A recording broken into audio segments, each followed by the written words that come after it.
बातमी आहे आता विधान परिषदेसंदर्भातली।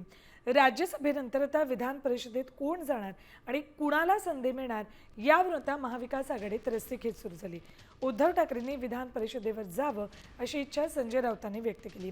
त्यावर काँग्रेस नेते सतीश पाटील यांनी सावध भूमिका घेत प्रतिक्रिया दिली। पाहूया ते नक्की काय म्हणाले। राज्यसभा जर महाविकास आघाडीतल्या एखाद्या पक्षाला गेली असेल, आमचे 20 आमदार आहेत, लक्षात घ्या। महाविकास आघाडीतला सगळ्यात मोठा पक्ष 20 आमदारांचा आहे आमचा।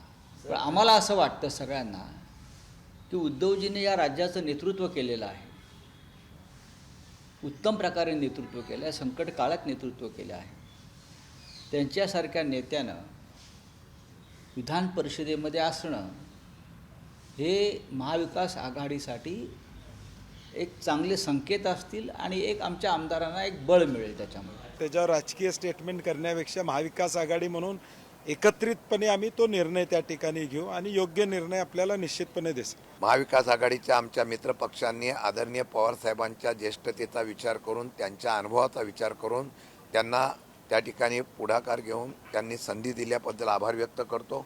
आणि महाविकास आघाडी म्हणूनच पुढं भविष्य काळामध्ये जे काही निर्णय घ्यायचे आहेत, विधान परिषदेची आता निवडणूक आहे, त्या संदर्भामध्ये सुद्धा एकत्र बसून आम्ही निर्णय घेऊ।